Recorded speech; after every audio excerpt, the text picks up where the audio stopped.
thanks for being here. I am doing a talk today about pain and what it means to you. Yeah, Geraldine? Yeah, I had in my left foot, I suffered chronic pain and then chronic pain syndrome for about 20 years. And then it ended up with foot surgery in 2021, and I had bone death. And so I had bone graft material put in and staples. And then from there, I relearned how to walk, and also then done a lot of things to become upright in the world. And then with your classes, actually, I went to Tai Chi on Wednesday, and the teacher said that he said that I had one of the best postures in the room. Yeah, that's it's fun when you see things translate, and you get that confirmation. I forgot who was saying that she came across friends she hadn't seen in a while, especially in person. They're all like, you look taller. And she goes, I know I feel great in my body, and I'm grateful for that, and that's enough for me. But to hear that from the outside too, that extra bit Yeah. is kind of nice. Yeah. And I mean, I was at the point of honestly getting body shocks because of the chronic pain, and being addicted to NyQuil for quite a long time because of it. Yeah. All of those things that kind of like come as a consequence of some origin. Okay, great. Melissa, were you going to say something? It's gone from a diagnosis of spondylolisthesis in my lumbar, and then sciatica, and then it just doesn't matter to me what the labels are that get put on it. It's not the thing that they think it is.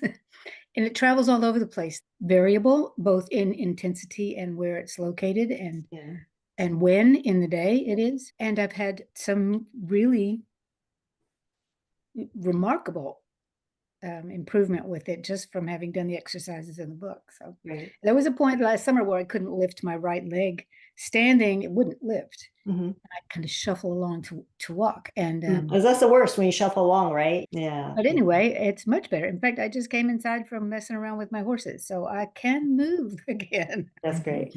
Yeah. That's great. So the instability that you feel, so when you feel pain move around like that and have variability, the instability, that's what that is. It's instability, and you have a structural instability in your spine, in the structure of your spine. That's what spondylolisthesis is a sliding forward of one of the bones. So it's good actually to know that, because the extremes of flexion and extension, you should be careful of that. But I've had someone go through my program who has spondylolisthesis, and she just kind of navigated herself very carefully. But it's good to know. I mean, labels, they're words, and you can take them from either side. They could really clarify things and help you move forward, or you could be resistant to them and feel like they're going to lock you in place, but they don't have to.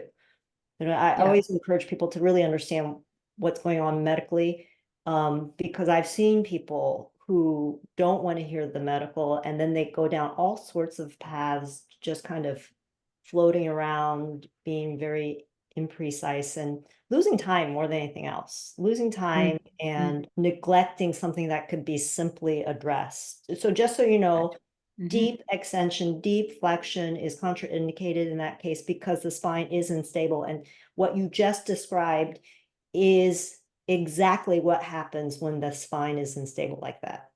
So what you work with in the book, sorry for those people who don't have the book, but the Nautilus concept is going to be very important for you. Okay. Yep. I use it all the time, with all my chores and stuff that I do. I do. It's been great.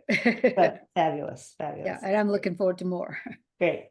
That's wonderful. Okay, so what does the pain mean? So for those of you who haven't been in my world, kind of meaning is the crux, is the place where your bottom-up experience of these sensory things that come into your body. So I'm not talking about emotion, I'm not talking about fear, I'm not talking about pain, because pain is an emotion.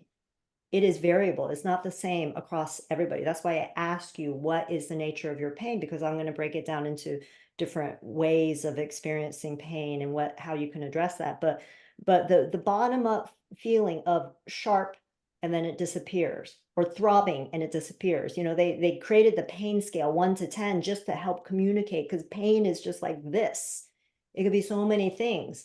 But what we're looking for is to really enrich our capacity to notice what's happening in our body. That's what I teach people to do. And to notice what's happening without the labels of pain, this big word that means multiple different things, but very specifically throbbing, sharp, variable, inconsistent. You know, these are words that really describe what's happening. And just like you saw me discuss with Melissa, giving meaning to her pain. Like, it's not like, what is that? God, I can't find, it's like it happens. It's, you know, when it's unpredictable, like that causes a high level of strain, and it also causes a high level of compulsion. You know, so they did the studies with rats, you know, to see like how they get addicted to things, and the best way to addict a rat to pushing the button is it's to be inconsistent. And they do that in the casinos, right? You don't know when you're going to win, so you just push the button because it happens, and you can't find a pattern, so you're pushing the button until you find a pattern. So same thing with pain. You relieve it, and then it helps, and then you relieve it, you keep trying to relieve it, and then it happens another way, and then you try something else to relieve it, and all of a sudden you're doing a bunch of things to relieve a bunch of different symptoms, but you still don't understand the cause. And so this talk is about helping you understand the cause in a way that might help you move forward. So my whole thing is about meaning, and meaning, it happens on the level of the neuron. There's a big neuron, and they're big. They're bigger than regular neurons. It's called the concept neuron. It was discovered in the late 90s by a neuroscientist who also happens to be a physicist and also happens to be a PhD in math. And this is the reason he was able to discover this neuron when the data was always there. It was always there, but people didn't have the right mathematical capacities to see the pattern. And so he found that these neurons are not dedicated to one thing. We encode them. We associate meaning with a collection of feelings, with a collection of experiences.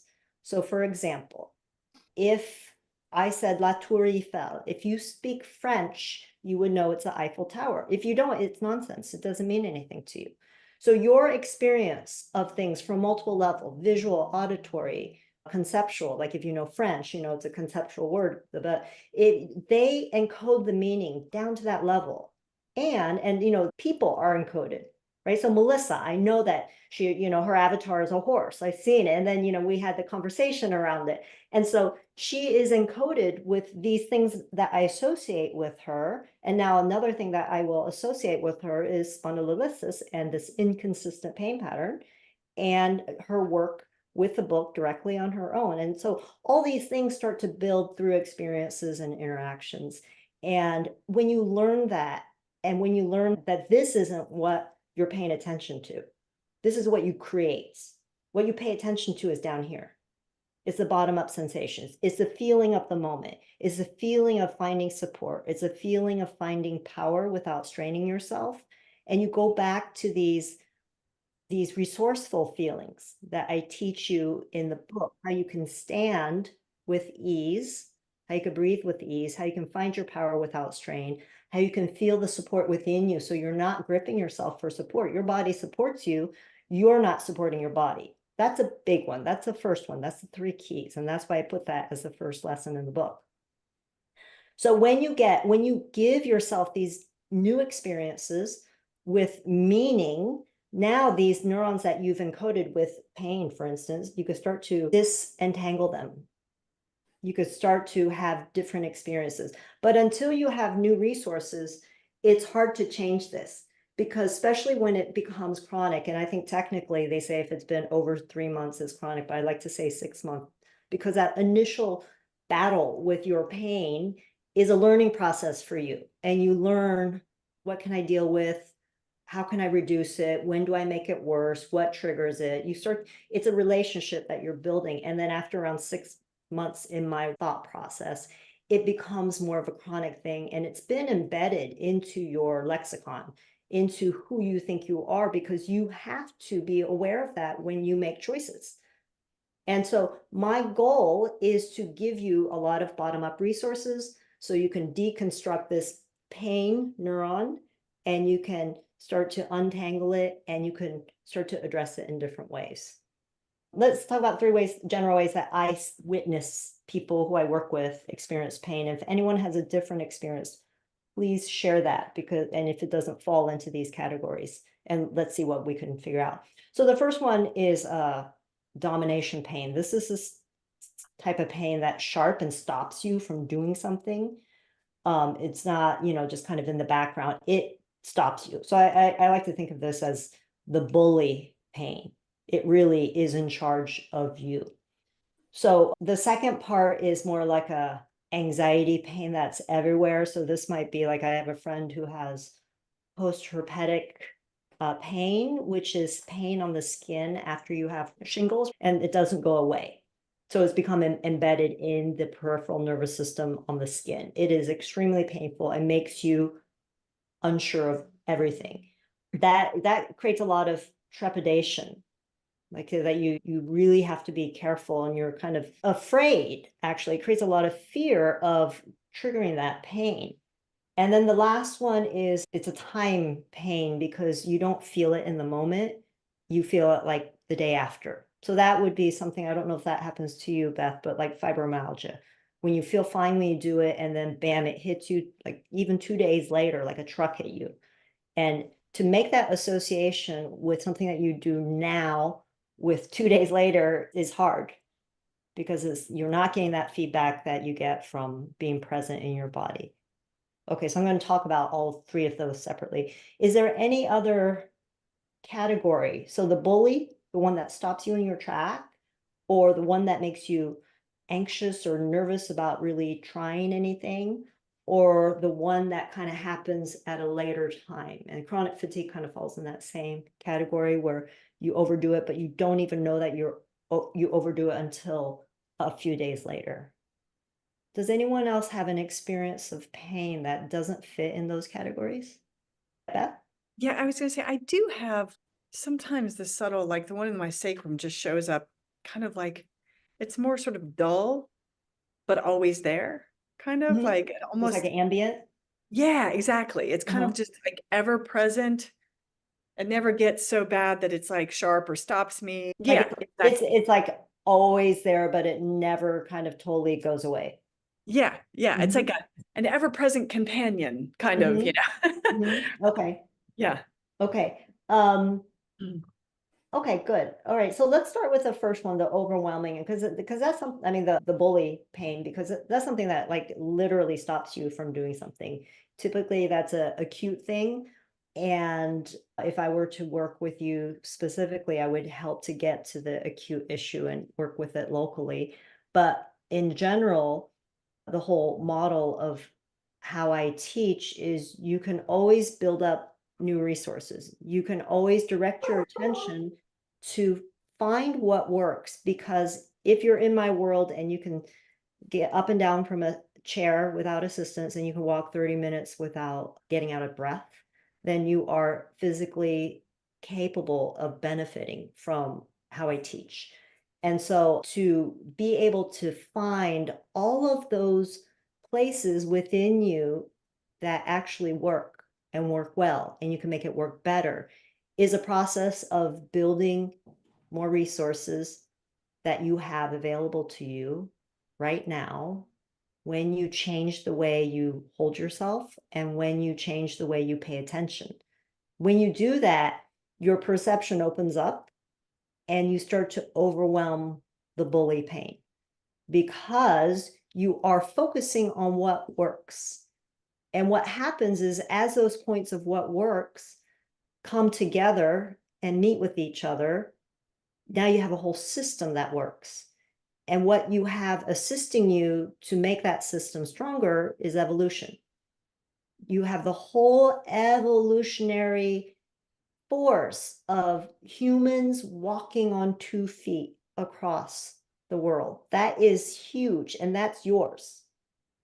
It's available to you, but nobody really teaches it like that, because it's a little complicated and it requires you to pay attention. It requires you to do something within yourself, and it's much easier just to buy a pill. So that's kind of the way I teach it. You really expand your resources, and it either overwhelms the focal point of pain that restricts you and bosses you around, or you deliberately offset the pain with resources. And I have a whole process for that, which I won't get into here because this is just an overview. The next pain is the trepidation pain, the anxiety pain, where you don't do anything. And that is for a lot of people, is to find your source of power without strain. And that is the Nautilus. In my world, it is a way of working Nautilus and elastic breath.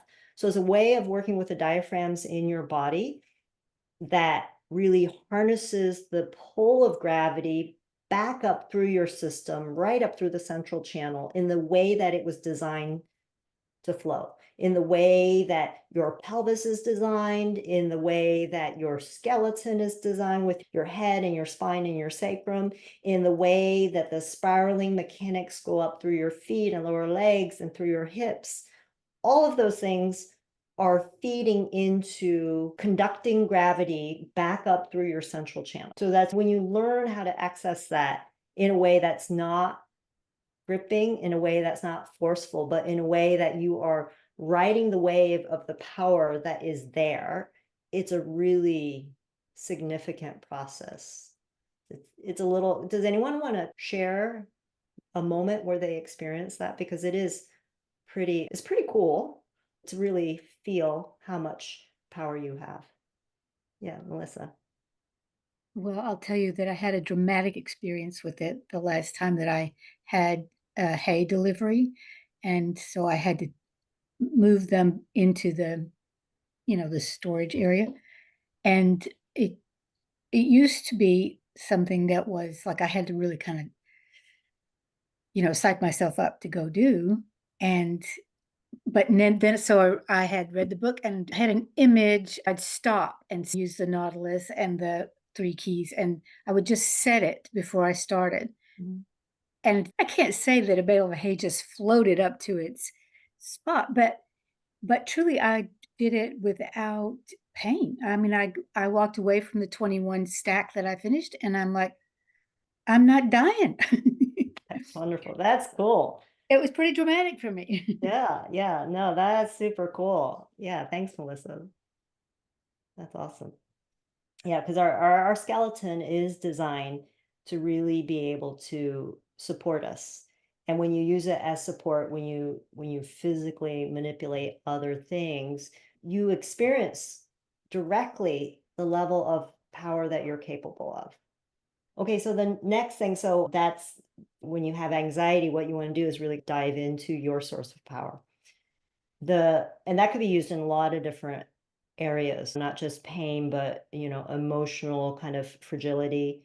And then we go to the issue of not being able to feel what's happening, and then in the future it rebounding on you in a way. And that has to do, in my mind, and you could tell me, Beth, how that tracks for you, because when I see other people and I hear when they talk about it, it's really, to me, it seems like a boundaries issue.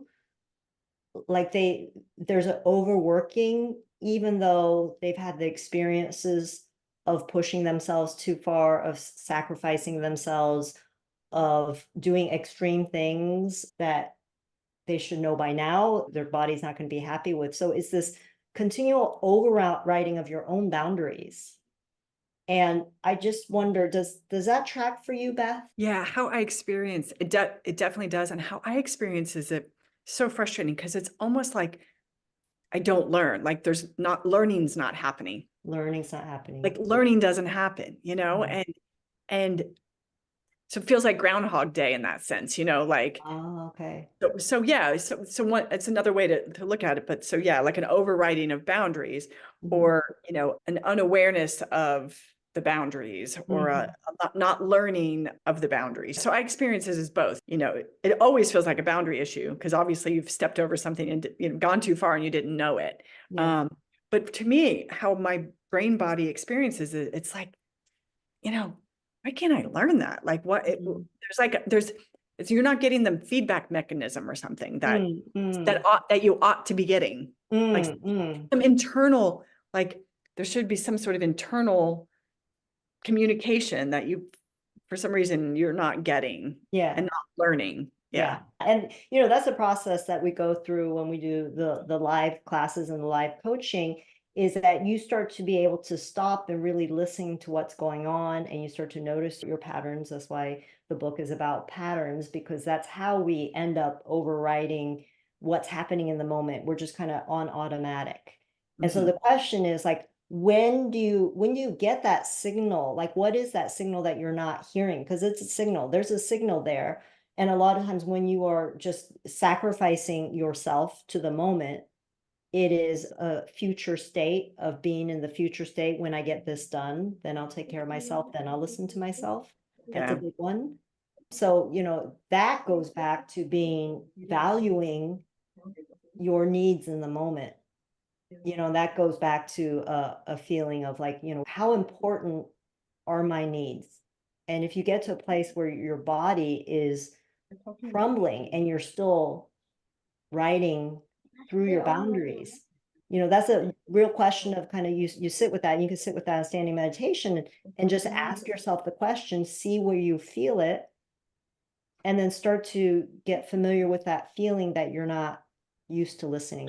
And that feeling may start to give you really clear signals.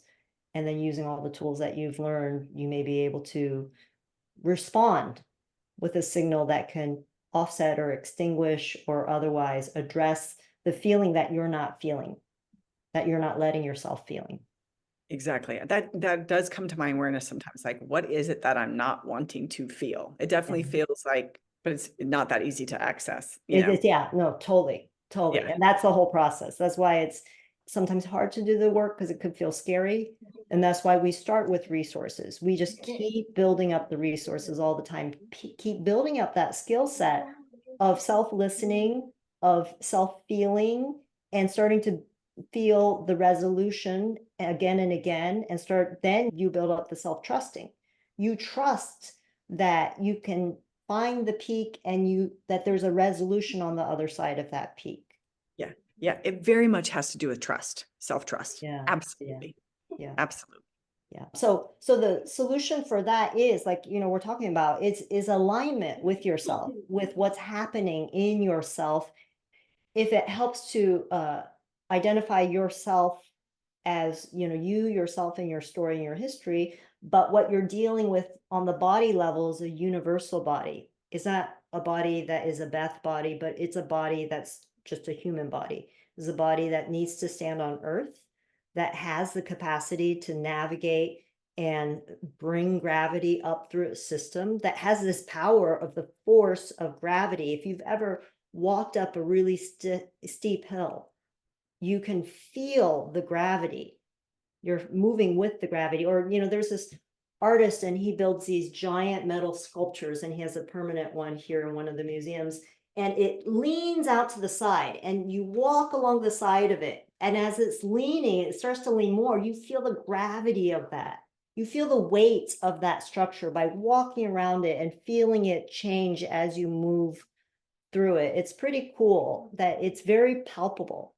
So when you can feel the palpable power of how the earth supports you, you feel like it's in partnership with you, the human, evolved, multi-million-year-old intelligence. And that's a big resource. And it doesn't matter what happened in your family story, it's a big resource that is available to you. So when you're in alignment with that, you don't override yourself, or you do that less, right? Because you can hear more, you can listen more to what's happening in the present moment, instead of having to suffer the consequences down the road because you just weren't listening. And it's not a simple thing. It's a simple thing to say. It's not a simple thing to do. I fully recognize that. And I want to make sure that, I know that the whole pain process, it's super complicated. And mostly because you start to identify with it starts to get enmeshed, entangled in the whole context of how you behave and how you interface. So you don't try to tackle it straight on. You don't try to fix it. In my world, you expand your capacities first. you build more tools, you have a bigger toolbox to work with it. But until you do that, it's Groundhog's Day, right? You're doing the same thing. So you build more skills. And then the final one, a couple of people have talked about the ambient pain. That is kind of like on the side because it's there, but it's just complaining in the background. That is, if you're working to overwhelm the bully pain, the ambient pain will also just go away with that. The ambient pain you could think of is like the bully's sidekick. If you think of the bully and then the little sidekick, yeah, and that too. Yeah, like, if you overwhelm the bully pain, the ambient pain will start to go away too, or you'll have enough skills that you could just dissolve that because those are easier. And when you're working in this system, you're always making these internal connections with yourself, within yourself, so you feel the wholeness of yourself. And as you feel the wholeness of yourself, that little outlier of the ambient pain, the kind of like low level complainer just starts to dissolve away. And so your ambient pain could be just, Beth, for instance, with you, it could just be part of that whole right side pain process, which, like successes in your body, right? When you kind of feel the resolution again and again, you start to knit those together and it becomes a bigger thing. Those pain points have kind of mapped themselves and connected together and created a larger story that kind of takes up residence in your mind space. And so the idea is you're like, well, if you're building that, I'm going to build something bigger. Okay, so all of those together to overwhelm the bully pain, to find your source of power when you feel trepidatious, anxious, unsure, and to be in alignment with yourself in the present moment. Those three things that come together, I mean, that is trust. It builds self-trust. It builds a sense of safety. And safety isn't like a special place or special circumstance or a special co-regulation with a certain person or in a certain situation. It is the quality of being with yourself and being with yourself through it all. And knowing that through it all, you always have a choice. When your back is up against the wall, in any circumstance, you can be with yourself in a really clear way. Circumstance doesn't dictate how you show up. You always have a choice. And in my book, I, talk about the choices too, and what you can let drop away, how you can use even your visual system to reflect that concept. Okay, so does anyone have anything to say about that? So this feels a little bit triggering in the sense that, so I solved my body problems like piece by piece by piece, and I figured out what my boundary problems were, but it feels like there's probably something, and I'm past the pain. So, but it still feels like there's something residual that I still need to go through this process to be more in my body and feel the safety and all of that. Mm-hmm. Yeah, and I guess that's been a couple of years. So maybe just like kind of the memory of it or the history of it that resides in my body. Yeah.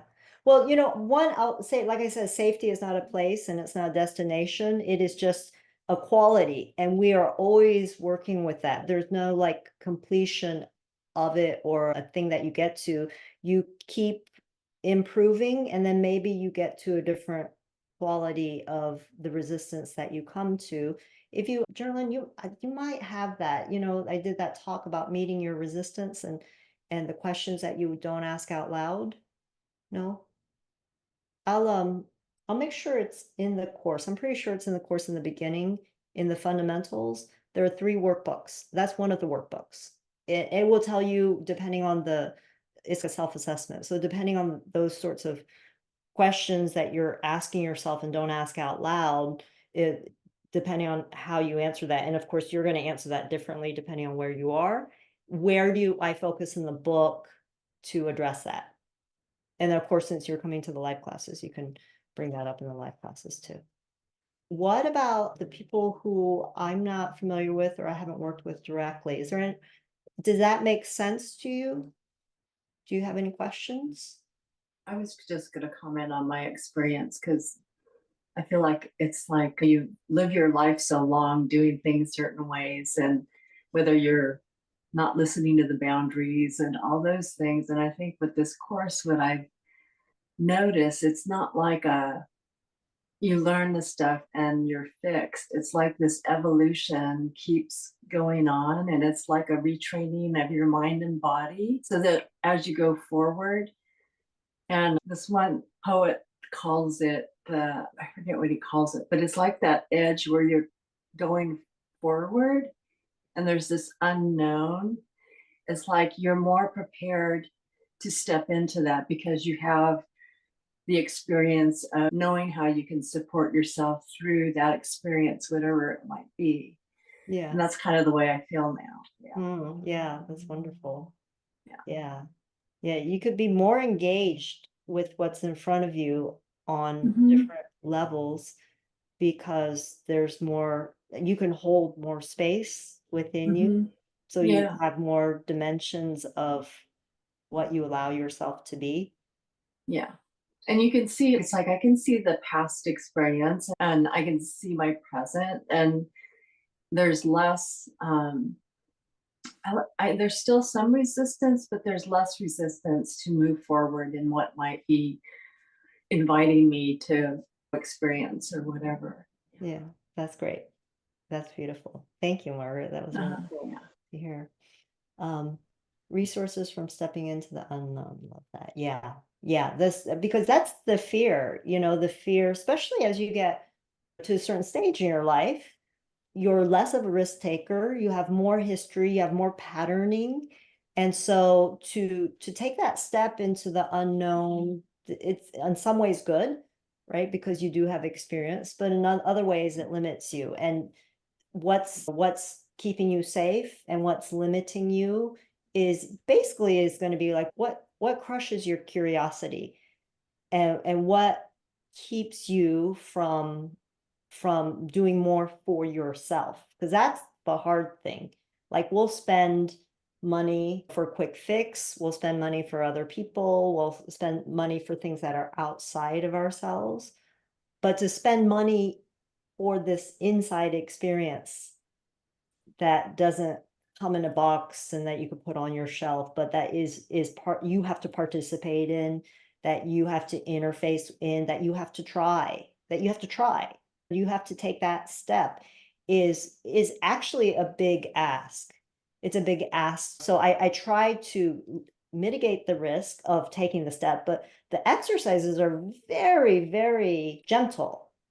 They're not, they're, if you're doing them as an exploration, they're very gentle, yet there's still resistance sometimes to do it. And I would say, not for the people who have shown up because you've taken the step to show up, but it is surprising to me, I guess, because I do this for a living and I did it because I couldn't get enough of it and I couldn't do it on the side. I had to change my career to do it like all the time and to find out more of it and then put it together in a way that made sense and was efficient and effective. So I just love that. And it's just such a education that is yours.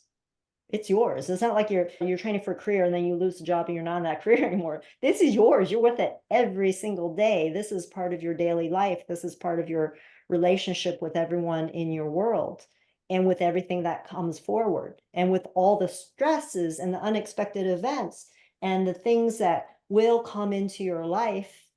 You are building up this toolkit.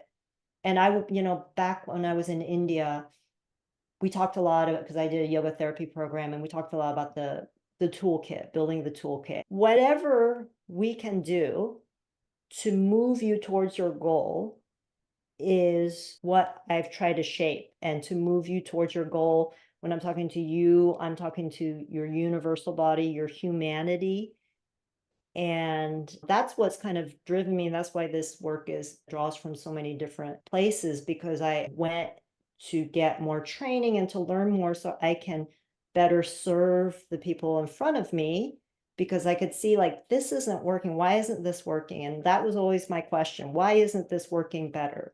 Because yeah, you see, it can work really, really quickly when we talk to the body in the way that it has evolved to understand itself. So I was just gonna say, the exercises are easy enough where you can use them throughout the day, whether you're standing at the kitchen sink or whatever the thought comes through. But I'll have to let you know, I used to go pretty regularly to seek practitioners to work on me, and I haven't been doing that as much since I started this class. Yeah, I mean, you know, we need those people to help us at a certain point, but Yeah. yeah, like I used to love going to the Korean spas out here in Los Angeles because it felt like I needed it. I could feel this, I need it. And I remember the last few times and I was just like, I don't need it. I mean, I just felt like I feel pretty good. I don't need it. I'm not in that like depleted state where I needed it. Yeah. Yeah. Yeah. Yeah. And so that's a really good feeling because now you could use your time, your financial resources, and just you have more bandwidth and more opportunity to pursue something a little more interesting than just managing this body, right? Because our neocortex is designed to imagine all sorts of fabulous things. We have so many tools available to us, the barriers to entry to be creative in different ways are much more available to us, and it's really a great opportunity to take advantage of it, when you're not burdened with just trying to manage your body all day long. As you were talking, I got like a little funny thing that just dropped in my head Mhm. when you're talking about it's like sort of developing a more intimate relationship with your humanity, your universal body. And what popped to my mind was, yeah, like it's not personal. Like almost Yes, it's not personal. Like, that's very good, Beth. when it gets personal, go back to the like impersonal or the universal or the, Exactly. Yeah, exactly. That's perfect, Beth, because I talk about it's the neutrality of working with your humanity is it takes away the shame, it takes away the self recrimination or the blame or all of that stuff. Let's just work with this first, see how much we could clear out, see how much more resource we can offer back to your system so that you can address the things that are difficult with more presence, with more, internal power and resilience, with more ease in how you just take in and let go. Yeah, that's exactly the word, Beth, not personal. And I remember it came to me too, something I forgot what it was, but I'm like, I shouldn't take it personally. And that is such a relief. Yeah. Yeah. Yeah, that's sort of that's how it felt when I said that. I was yeah, like the story of Beth and Beth's history. She might not be able to do this, but like the body can. So let's just There you get go. her out of the way and let the body do its thing. Yeah. And then it'll have more resource to help Beth figure it out. Yeah. And so like in the lexicon of trauma, it's like the body keeps the scores. The body is traumatized. But in this body of work, the body is really powerful. The body is gifted. The body has evolved and is much smarter than you can piece it together. Your thinking brain is not designed to do that rapid fire correction that your evolutionary body knows. And when you can communicate with your evolutionary body through conscious attention, through a little bit of change in placement and alignments, then you are just hooking into something that is much larger than you. Supercomputer. Yeah, yeah, totally. Yeah.